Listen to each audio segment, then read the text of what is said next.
Welcome learners. Article का chapter discuss कर रहे हैं। आर्टिकल में हम नो यूज ऑफ आर्टिकल्स पढ़ रहे थे। कल हमने इसके कुछ रूल्स को कवर किया था और उस रूल्स में हमने ये पढ़ा था कि आर्टिकल को हम name of languages, name of subjects, name of honesty, name of women, humanity, Mankind, man, nature, science, death, life, parliament, freedom, love, society, name of meals का जब यूजुअली हमें यूज करना होता है, जनरली सेंस में use करना होता है, तो उसके सामने हमें नो आर्टिकल यूज करना पड़ता है। पार्टिकुलराइज्ड करने पर आर्टिकल द का यूज हमें करना आवश्यक होता है। तो उसी क्रम में अब हम आगे चलते हैं रूल नंबर 12 से। By plus means of transport के एक्सप्रेशन में ए हो, एन हो या द का प्रयोग नहीं होता है। ठीक है, तो आर्टिकल का यूज नहीं करना है। कैसे करेक्ट होता है देखते हैं। जैसे जैसे एक एग्जाम्पल है बाई अ लैंड, तो लैंड के पहले ना आ लगाना है ना एन लगाना है, एन तो लगेगा ही नहीं, ना ही दा लगाना है। ठीक है, क्या यूज करना है? सिर्फ बाई प्रीपोजिशन और लैंड। बिल्कुल। नेक्स्ट, जैसे by sea, by a sea, तो ए सी हमारा इनकरेक्ट है। करेक्ट क्या होगा? By sea. By an air incorrect होता है, बाई एयर करेक्ट होगा जी। By a train, by the train incorrect होता है, बाई ट्रेन करेक्ट होता है। बाई अ बस, बाय द बस इनकरेक्ट होता है, बाई बस करेक्ट होता है। बाई अ टैक्सी रॉन्ग होता है, बाय द टैक्सी रॉन्ग होता है, केवल बाई टैक्सी होता है। उसी तरीके से by aeroplane, by car, by jeep, by boat, by ship, by plane, by steamer, by cycle, by bicycle, confuse मत होइएगा, बाई बाईसाइकिल, बाई स्कूटर इत्यादि होता है। ठीक है, चलिए सेंटेंस में यूज करके देखते हैं कैसे। We are going to Delhi by train. We are going to Delhi by train, तो बाई ट्रेन का यूज है, बिल्कुल करेक्ट है। लेकिन अगर बाई ट्रेन के बीच में हम आर्टिकल ए, एन या दा का यूज करते तो वो बेसिकली इनकरेक्ट होता, जैसे नीचे के सेंटेंसेस लिखे हैं ये तीनों। ओके, चलिए next. He goes to Mumbai by air aeroplane. बिल्कुल, तो बाय के साथ में चाहे एयर हो, एयर है यहाँ पे वो भी करेक्ट है, एरोप्लेन ये भी करेक्ट है। ठीक, बीच में बाय और एयर या एरोप्लेन के बीच में हम एन लगाते, ए लगाते या दा लगाते तो वो इनकरेक्ट होता। बिल्कुल, आई होप आप समझ रहे हैं। आगे चलते हैं। लेकिन मीन्स ऑफ ट्रांसपोर्ट यानी परिवहन के जो साधन होते हैं, यातायात के साधन का प्रयोग काउंटेबल नाउन के रूप में होने पर ए, एन या दा का यूज मुताबिक किसके जरूरत के हो सकता है। जैसे he has two by a car, बिल्कुल हो सकता है। कार यहाँ पे क्या है? मीन्स ऑफ ट्रांसपोर्ट है, बिल्कुल ठीक है। और यहाँ पे क्या है? आर्टिकल। आर्टिकल क्यों है? याद रखिए, बाई जो प्रीपोजिशन है वो नहीं है। ठीक है, बाई यहाँ पे खरीदने के सेंस में है, इन्फिनेटिव के तौर पे आ रहा है। ठीक, बिल्कुल, तो यह बाई का यूज नहीं है। बाई के साथ में जब मीन्स ऑफ ट्रांसपोर्ट होता है तो वो डायरेक्ट होता है, ना कि किसी आर्टिकल के साथ में। याद रखिएगा। आगे चलते हैं। चलिए, बाकी सारे एग्जाम्पल्स हैं आपके सामने। जैसे a girl was run over by a jeep, तो वही जो मैंने आपको बताया, बाई जीप होगा, बाई जीप होता है, बीच में आर्टिकल नहीं होगा। बिल्कुल, पॉज करके सारे एग्जाम्पल्स को आप देख सकते हैं। हम आगे चल रहे हैं। याद रखिए, कुछ फ्रेजेस ऐसे होते हैं जिनमें मीन्स ऑफ ट्रांसपोर्ट के पहले आर्टिकल द का प्रयोग होता ही है। ठीक है, अब देखिए, इसके पहले तो हमने पढ़ा था अभी कि मीन्स ऑफ ट्रांसपोर्ट के साथ में आर्टिकल का यूज इनकरेक्ट होता है। अब देखिए, ये इसका अपोजिट हुआ। कैसे? कि कुछ फ्रेजेस ऐसे भी होते हैं जिनमें मीन्स ऑफ ट्रांसपोर्ट के पहले द का यूज ही होता है। ठीक है, ना किए जाने पर वो इनकरेक्ट माना जाता है। कैसे? जैसे राइड ऑन द बाईसाइकिल, तो ये करेक्ट है बिल्कुल। राइड ऑन बाईसाइकिल ये बिल्कुल इनकरेक्ट है। सिट ऑन द बाईसाइकिल ये करेक्ट है। सिट ऑन बाईसाइकिल इनकरेक्ट है। सिट इन द कार ये करेक्ट है। Sit in the car, sit in car incorrect है। Sit in the taxi correct है। सिट इन टैक्सी रॉन्ग है। Be on the train correct है, be on train wrong है। Be on the bus correct है, be on bus wrong है, be on the plane correct है, be on plane wrong है, take the train correct है, take train बिल्कुल wrong है, catch the train बिल्कुल correct है, इंपॉर्टेंट है ये, इसको मार्क कर लीजिए आप।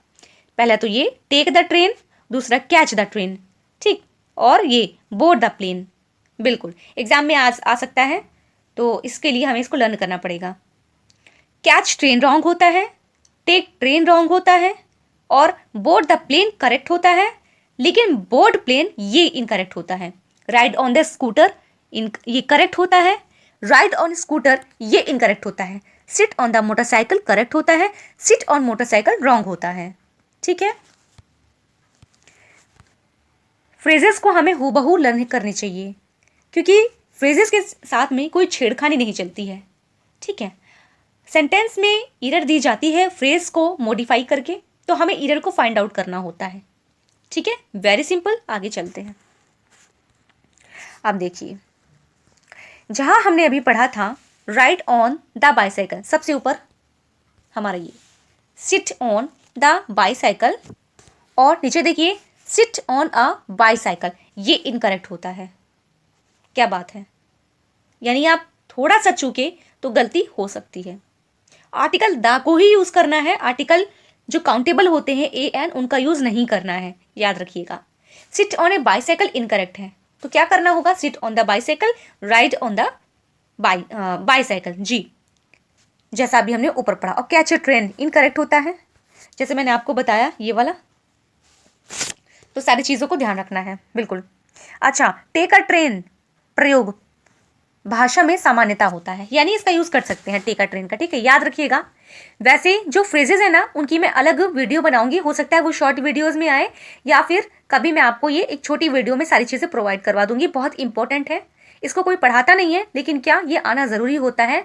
ये सारी चीज़ें बेसिक होती हैं, जिससे हमारा इंग्लिश ग्रामर जो होता है वो स्ट्रांग बनता है। ठीक है, बिल्कुल। द का प्रयोग post of, position of, rank of, title of, job of के बाद नाउन्स के पहले नहीं होता।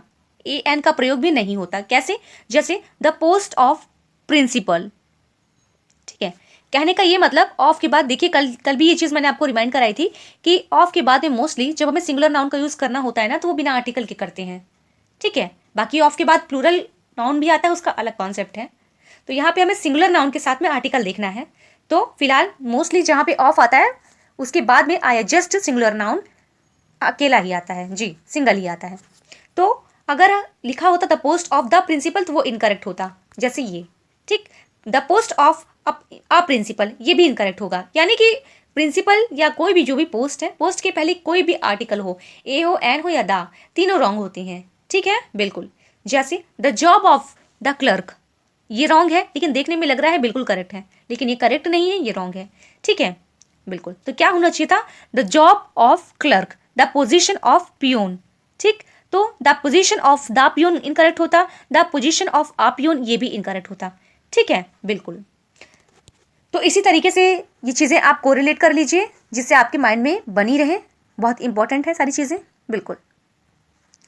अब सेंटेंस में एग्जाम्पल दिया है, his grandmother was given the title of Netaji. तो ऑफ के बाद में नेताजी लिखा है, बिल्कुल करेक्ट है।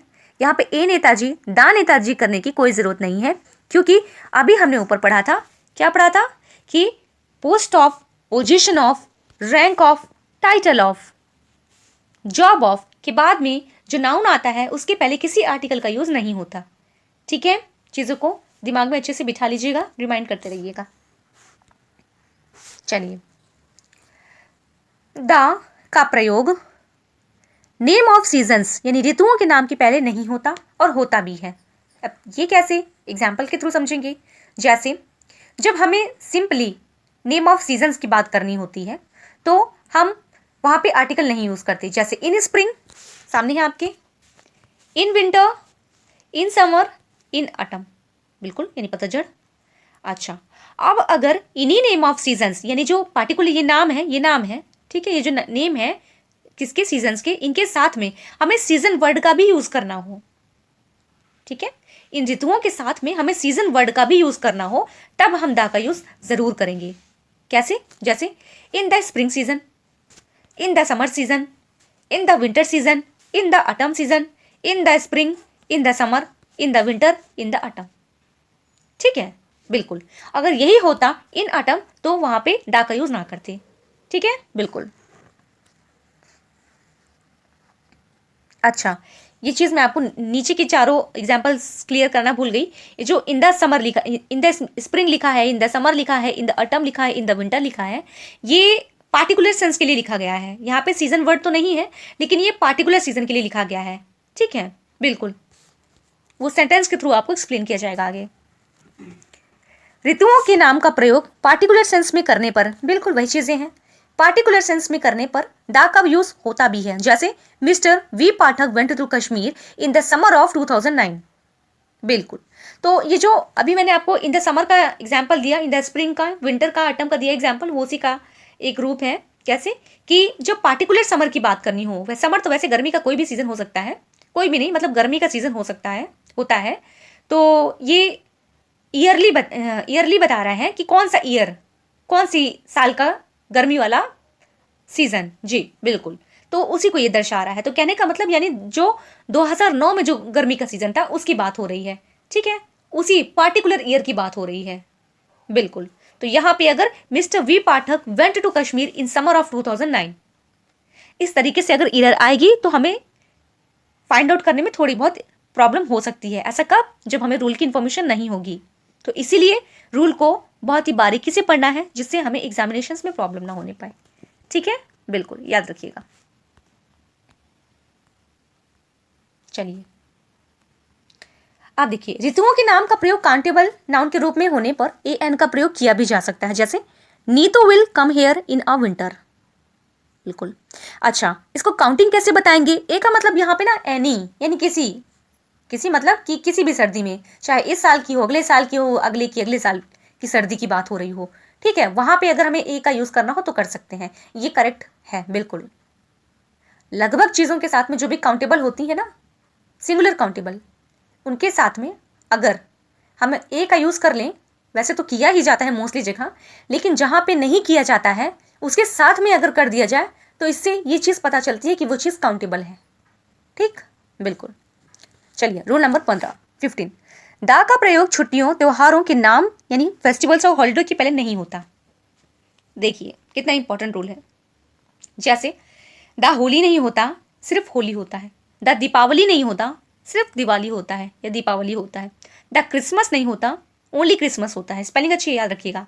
द ईस्टर नहीं होता, ओनली ईस्टर होता है। बारीक माइन्यूट ईरर वो हमको देख के चलना है, तो ध्यान रखिएगा इस बात का। द न्यू ईयर नहीं होता, ओनली न्यू ईयर होता है। द रिपब्लिक डे नहीं होता, रिपब्लिक डे होता है। द गुड फ्राइडे नहीं होता, गुड फ्राइडे होता है। द इंडिपेंडेंस डे नहीं होता, इंडिपेंडेंस डे होता है। ठीक, बिल्कुल।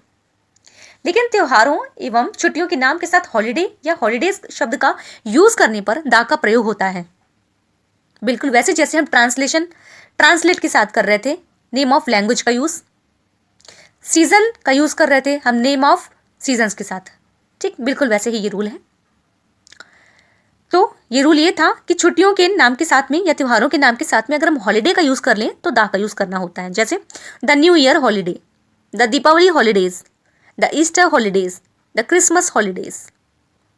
कुल मिला के ये यहाँ पे इसको नाउन बना दिया गया है। किसको? त्योहारों को। नहीं, माफ कीजिएगा, ये एडजेक्टिव बना दिया गया है, क्योंकि हॉलीडेज को कंसीडर किया जा रहा है क्या? नाउन।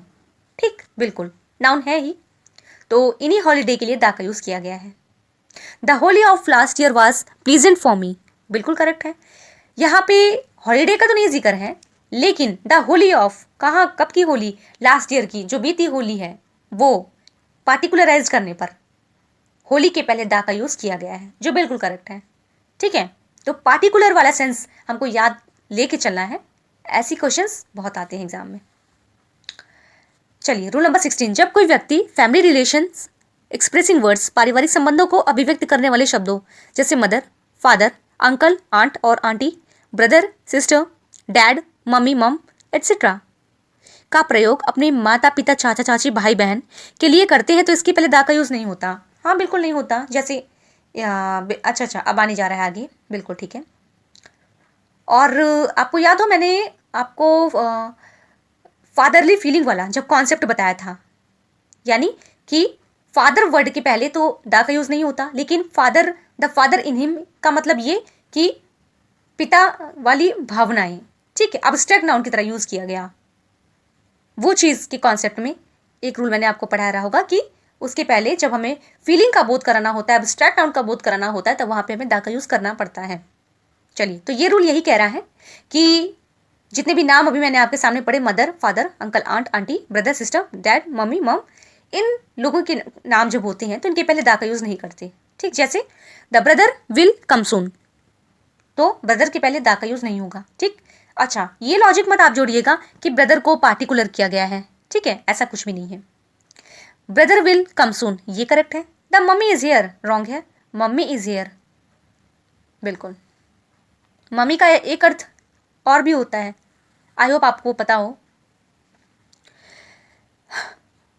नोट पढ़ते हैं, फादर, मदर, सिस्टर, ब्रदर का प्रयोग टाइटल के रूप में करने पर द का प्रयोग किया जा सकता है। देखिए कैसे, टाइटल का मतलब क्या, जैसे जो फादर होते हैं ना, फादर, तो यहाँ पे पापा फादर का नहीं बात हो रही है। फादर का मतलब यहाँ पे जो क्रिश्चियन स्कूल के जो वाइट ड्रेस पहन करके एक संस्था के जो प्रधान होते हैं ना, जैसे कि फादर उनको बोलते हैं, जो क्रिश्चियन होते हैं, चर्च में मिल जाएंगे आपको, पादरी, प्रीस्ट कह सकते हैं उनको, बिल्कुल। तो हम उन्हें फादर कह के पुकारते हैं, हालांकि वो पिताजी नहीं होते सबके, है ना, एक सेंस है बस उनका। तो वहाँ पे अगर हमें फादर का यूज़ करना हो, ठीक है, तब हम जो है द का यूज़ कर लेंगे, ठीक है, बिल्कुल। The father was absent from the school, यानी फादर, ये जो क्रिश्चियन वाले फादर है उनका जिक्र किया जा रहा है, ठीक है, नीचे लिखा भी है। Next, the sister examine the copy.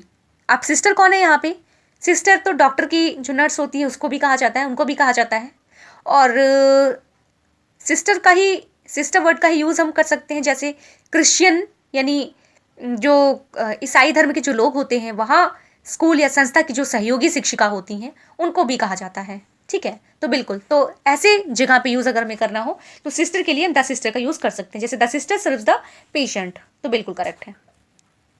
Family relations expressing words का प्रयोग पार्टिकुलराइज्ड सेंस में करने पर द का प्रयोग किया जाता है, जैसे the father of chamcham is a teacher, बिल्कुल वही हमारा पार्टिकुलर करने वाला रूल जो है।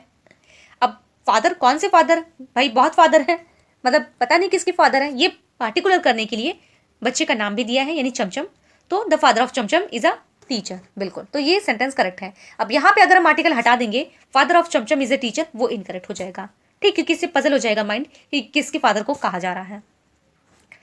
चलिए, रूल नंबर 17, द का प्रयोग बीमारियों के नाम के पहले नहीं होता, बिल्कुल नहीं होता, ये चीज़ें ध्यान रखिएगा। द डायबिटीज़ नहीं होता, ओनली डायबिटीज़ होता है। डायबिटीज़ की स्पेलिंग अच्छी है, याद रखिएगा, वो कैब में आ सकती है। द टाइफाइड नहीं होता, ओनली टाइफाइड होता है। द ट्यूबरक्यूलोसिस नहीं होता, ओनली ट्यूबरक्यूलोसिस होता है। द मलेरिया नहीं होता, मलेरिया होता है। द इन्फ्लुएंजा नहीं होता, इन्फ्लुएंजा होता है। द फीवर नहीं होता, ओनली फीवर होता है। द कैंसर नहीं होता, ओनली कैंसर होता है। द एनीमिया नहीं होता, एनीमिया होता है। एनीमिया की स्पेलिंग अच्छी है, एग्जाम में आ सकती है, याद रखिएगा। द मम्स और मम्स ये दोनों करेक्ट है। द प्लेग और प्लेग ये दोनों करेक्ट है, आर्टिकल के साथ भी, आर्टिकल के बिना भी। द मीजल्स और मीजल्स ये दोनों करेक्ट है। द फ्लू, ठीक, ये दोनों चीज़ें फॉर्मल लैंग्वेज में बोली जाती हैं, ठीक है, याद रखिएगा। एग्जाम्पल देखिए, the cancer is a dangerous disease, तो द का यूज़ नहीं हो सकता, काम कोई नहीं है, सीधे सीधे काट दीजिएगा, क्या हो जाएगा, cancer is a dangerous disease, बिल्कुल। चलिए, अच्छा, अब देखिए इसमें भी एक नोट आ गया कि बीमारियों के नाम का प्रयोग पार्टिकुलराइज सेंस में किए जाने पर बीमारियों के नाम के पहले हम आर्टिकल का यूज़ कर सकते हैं, जैसे the plague of last year was very dangerous, बिल्कुल करेक्ट है। अब यहाँ पे अगर सेंटेंस आता है कि plague of the last year was very dangerous, तो ये इनकरेक्ट हो जाएगा, ठीक है। तो पार्टिकुलर सेंस और जनरल सेंस को दोनों को ध्यान में लेके चलना है, बिल्कुल। रूल नंबर 18, द का प्रयोग दिनों व महीनों के नाम के पहले नहीं होता, बिल्कुल, जैसे the Monday, Sunday, Tuesday, Wednesday, ये ऐसा भी नहीं यूज़ होता, खाली मंडे, ट्यूसडे, वेडनेसडे इस तरीके से यूज़ किया जाता है। द जनवरी, द फेब्रुवरी ऐसे नहीं यूज़ किया जाता, जनवरी फरवरी होता है, बिल्कुल, ये तो मुझे लगता है सबको पता है। चलिए, नोट, तो महीनों व दिनों के नाम का प्रयोग पार्टिकुलराइज्ड सेंस में किए जाने पर द का प्रयोग किया जाता है, बिल्कुल, वही हमारा पार्टिकुलर वाला rule. The Monday of last week, यानी जो बीता है मंडे वो अच्छा नहीं था, वो प्लीजेंट नहीं था, तो इसलिए यहाँ पे हम दा का यूज़ कर रहे हैं, तो बिल्कुल करेक्ट है। The March of 1942 was a historical month, तो यहाँ पे मार्च को पार्टिकुलराइज किया गया, इसलिए यहाँ पे दा का यूज़ किया गया है। ठीक है, बिल्कुल। अच्छा, महीनों व दिनों के नाम का प्रयोग काउंटेबल नाउन के रूप में होने पर इनके पहले ए एन का प्रयोग किया जा सकता है। ठीक है, जैसे my elder sister will come hair on A Sunday, मेरी बड़ी बहन किसी संडे को यहाँ आएगी। बिल्कुल, तो ए का यहाँ पे वही सेंस है, यानी कि किसी, एनी, ए का मतलब एनी भी होता है ना जी, तो ये याद रखना है कि एनी का मतलब ये यहाँ पे ये होगी कि किसी संडे को यहाँ आएगी, है ना। बिल्कुल। Next, my younger brother will come here in an October, बिल्कुल ठीक है, तो इसका मतलब ये जा रहा है सेंटेंस का कि मेरा भाई छोटा किसी अक्टूबर में यहाँ आएगा। ठीक है, बिल्कुल, 1 अक्टूबर की बात नहीं, बिल्कुल एक कहें या किसी कहें, दोनों का एक ही सेंस आएगा हिंदी में, बिल्कुल यूज करके देख लीजिएगा आप। लेकिन महीनों व दिनों का नाम का प्रयोग सामान्य अर्थ में होने पर ए एन का प्रयोग भी नहीं होता। बिल्कुल, तो कहने का मतलब she will come hair on Tuesday. ठीक है, तो इस चीज़ को आप याद रखिएगा कि ऑन ट्यूसडे, यानी कि ऑन अगर प्रीपोजिशन लगा है किसी नेम ऑफ डे के साथ में, तो इसका मतलब ये होगा आने वाला मंगलवार। ठीक है, ऑन अगर वेडनेसडे के साथ लगा है तो इसका मतलब आने वाला बुधवार, ऑन संडे लगा है तो इसका मतलब आने वाला रविवार। ठीक है, बिल्कुल, चीज़ों को याद रखिएगा। My beloved will come here in March, मेरी बिलव्ड आने वाले मार्च में यहाँ आएगी। बिल्कुल, तो इनका भी यूज़ किया जा सकता है, कोई दिक्कत नहीं है। अभी ऊपर हमने जो पढ़ा था वो नेम ऑफ डे था, अब यहाँ पे हम जो पढ़ रहे हैं ये नेम ऑफ मंथ्स है। ठीक, तो मंथ्स के लिए हम इनका यूज़ करेंगे, वो बिल्कुल करेक्ट होगा। इन अप्रैल हो जाएगा, बिल्कुल, इसका मतलब अप्रैल में, और ये आने वाले अप्रैल की बात हो रही है, ना कि बीते। ठीक है, इन में यानी मई में, यानी आने वाला जो है, इन सितंबर यानी जो अभी आया नहीं आने वाला है। बिल्कुल, एक और इंपॉर्टेंट चीज़, दिनों के नाम का प्रयोग प्लूरल भी किया जा सकता है, जैसे इंपॉर्टेंट है, मोस्ट इंपॉर्टेंट, ही हेट मत करिए, हेट तो होता ही नहीं है, he hates, by the way यहाँ पे शी लिखा है तो करेक्ट है, कोई दिक्कत नहीं है। शी हेट्स संडेज, वह रविवारों से घृणा करती है। ठीक है, ऐसा देखने में ये लॉजिक आप लगा सकते हैं कि ऑन संडे होता है, फ्रेज होता है, बिल्कुल होता है, लेकिन संडेज का भी अगर यूज़ किया जाएगा तो वो भी करेक्ट है। ठीक है, बिल्कुल, तो याद रखिएगा, इंपॉर्टेंट है। रूल नंबर 19, दा का प्रयोग विश्वविद्यालयों के नाम के पहले नहीं होता, बिल्कुल नहीं होता, याद रखिएगा, मोस्ट इंपॉर्टेंट रूल है। जैसे द एलन महिला यूनिवर्सिटी, महिला नहीं है, मिथिला है। ठीक है, तो दा का यूज़ नहीं करेंगे। ठीक है, कैसे, क्या करेक्ट होगा, LN Mithila university. The daily university incorrect होगा, डेली यूनिवर्सिटी होगा। ठीक, द मगध यूनिवर्सिटी इनकरेक्ट होगा, मगध यूनिवर्सिटी करेक्ट होगा। द JN यूनिवर्सिटी इनकरेक्ट होगा, JN यूनिवर्सिटी करेक्ट होगा। बिल्कुल, लेकिन the university of place name के स्ट्रक्चर का प्रयोग होता है, जैसे यानी वही कि पार्टिकुलराइज जब किया गया हो कि चंडीगढ़ की ये यूनिवर्सिटी। ठीक, बिल्कुल, जैसे देखिए आगे आपके सामने example, the university of Patna. ठीक, तो पार्टिकुलर किया गया है यूनिवर्सिटी को, इसीलिए यहाँ पे हम दा का यूज कर रहे हैं, बिल्कुल करेक्ट है। जो कि द यूनिवर्सिटी ऑफ चेन्नई बिल्कुल करेक्ट है, द यूनिवर्सिटी ऑफ दिल्ली बिल्कुल करेक्ट है। अब देखिए, the plus university of name of person के स्ट्रक्चर का प्रयोग नहीं होता, यानी जैसे the university of Vinoba Bhave, ये इनकरेक्ट होता है, तो क्या होगा, विनोबा भावे यूनिवर्सिटी, यानी जो नाम है ना, जो नाम है यानी कि जिस नेम पर रखी गई यूनिवर्सिटी, वो नेम यूनिवर्सिटी के साथ करेक्ट होगा, ना कि दा लगाना पड़ेगा। ठीक है, जैसे the university of Jayaprakash Narayan, वो इनकरेक्ट होगा, तो क्या इसका ओरिजिनल जो नाम है यानी जयप्रकाश नारायण यूनिवर्सिटी। अब चाहे इस चीज़ को जयप्रकाश नारायण यूनिवर्सिटी कहें, चाहे यूनिवर्सिटी ऑफ जयप्रकाश नारायण कहें, लेकिन ध्यान रखना है कि वहाँ पे दा का यूज़ नहीं करना। ठीक है, यानी कहने का मतलब ये प्रॉपर एक तरीके से प्रॉपर नेम ही हुआ, तो इसको आप हूबहू एज इट इज़ लीजिए, वही करेक्ट होगा। ठीक, बिल्कुल। Parts of days and night के पहले at, by, after, around, before का प्रयोग होने पर दा का यूज़ नहीं होता। बिल्कुल, देखिए इंपॉर्टेंट एक और आ गया, इसको भी मैं शॉर्ट वीडियो में आपको एक अलग से भी बताऊंगी, फिलहाल यहाँ पढ़ लेते हैं। जैसे एट डान होता है, डान ये प्रातःकाल की जो बेला होती है ना, जब सूर्य की रेडनेस जो होती है वो होती है लालिमा, उस समय का बात है, तो एट डान होता है, एट द डान नहीं होता, ये इनकरेक्ट है। बिल्कुल, एट सनराइज होता है, एट सनसेट होता है, एट डे ब्रेक होता है, इस पर इधर आती भी है, मोस्ट इंपॉर्टेंट है, याद रखिएगा। एट नून होता है, एट मिडनाइट होता है, माफ़ कीजिएगा, अराउंड मिडनाइट होता है, अराउंड नून होता है, एट नाइट होता है, बाय नाइट होता है, एट डस्क होता है, एट ट्विलाइट होता है, बिफोर मॉर्निंग होता है, आफ्टर नाइट होता है, बिफोर इवनिंग होता है, बाय डे एंड नाइट होता है। ठीक है, याद रखिएगा, मोस्ट इंपॉर्टेंट है, इनके पहले हम दा का यूज़ नहीं करते हैं। ठीक है जी, बिल्कुल, क्योंकि ऐसी एरर मैंने खुद भी प्रैक्टिकली करके, यानी प्रैक्टिस सेट वगैरह मैंने खुद भी देखा है, इस पे एरर आती है। जैसे एट डान पे तो मैंने देखी है, सनसेट पे भी मैंने देखी है, एट नाइट पे भी देखी है, एट नून पे भी देखी है।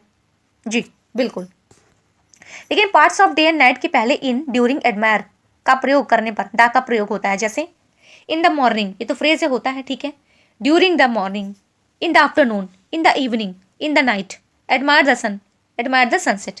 ठीक है, तो ये इस तरीके से भी यूज़ किया जाता है। ठीक है, बिल्कुल फ्रेज के तरीके। दा का प्रयोग नीचे दिए गए फ्रेज में भी होता है, जैसे in the day time, during the day before yesterday, at the moment. ठीक है, चलिए, तो आई होप आपने मेरे साथ पढ़ाई करी होगी। 20 रूल्स को हमने फिनिश किया है। कल हम 21 से फिर कंटिन्यू करेंगे। खुद भी पढ़िएगा, रिवीजन भी कर लीजिएगा, तो कॉन्सेप्ट परमानेंट हो जाएगा। ठीक है, चलिए, मेरे चैनल को लाइक करिए, सब्सक्राइब करिए अगर वीडियो हेल्पफुल लगे तो। Thank you so much, bye bye.